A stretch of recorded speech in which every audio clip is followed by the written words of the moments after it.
Free. So I'd like to start this talk with a phrase Yogi Berra, the New York Yankees baseball player, once said. It's tough to make predictions, especially about the future. So let's get this down to earth. It's tough to make predictions about a solution that we are seeking for a company or an enterprise that we are in. But what would you think if I told you that maybe we can make predictions and the way to do it is through idealized design? So let's begin with its meaning. What is idealized design? Well, it is a method that helps a company to overcome almost any problem that is facing right now. It's a way of thinking how to get the best outcome, the best solution for any problem that we are analyzing right now. And the method divides itself into two essential categories. The first one, idealization, which also divides itself into two essential steps. I will first cover formulating the mess. So the mess are the interactions between threats and opportunities. It's the company's Achilles heel. In this step, you'll need to identify what you need to avoid at all costs. Second thing, ends planning.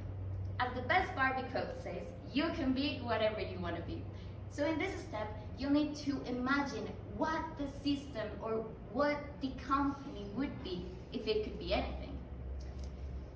The second essential category that we are going to see is realization. What needs to be done to get to the ideal goal? How much of each resource does it need? Who is to do what, when, and where? I know that this sounds too much, so let me explain it through an example. Let's take General Motors at the end of the 90s. So the company was having a challenge with its new product, the OnStar system. The system consisted in a range of services that would communicate the customer with the GM call center in case of any security and safety situations. So what was the problem with it? Well, first of all, it was expensive. It cost the customer almost $1,000, not including the cost of installation and without the monthly charge. So the result is that GM had more than 30,000 subscribers at the end of 1998, and it was far too few to consider the system a success. It became clear that the team needed to rethink their strategy, and they implemented idealized design to do it. They thought that they would have OnStar factory installed so that dealers, instead of selling the system, would use it in closing a sale of a vehicle. It was a sales feature. So with it,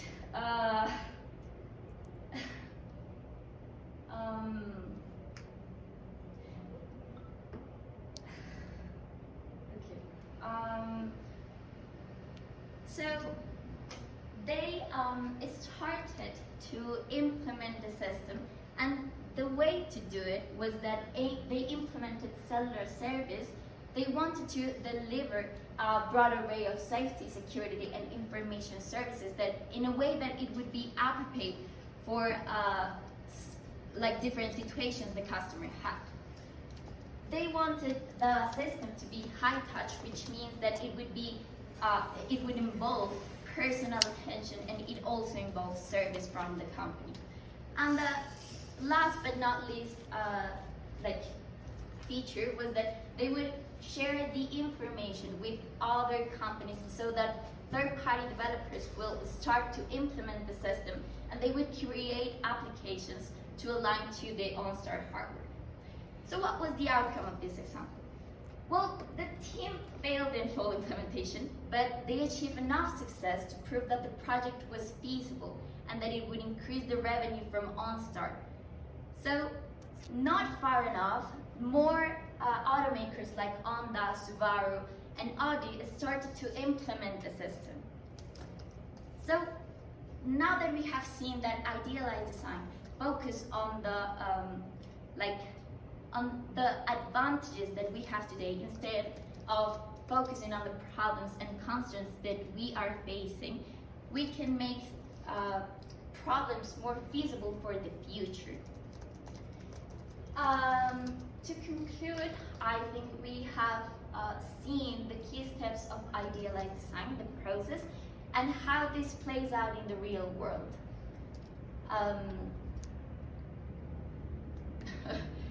I think some problems of idealized design, or some ideas that we have to the problem and the gaps we are seeking for, can be bridged today. But some projects that seem impossible today will not be realized tomorrow without idealized design.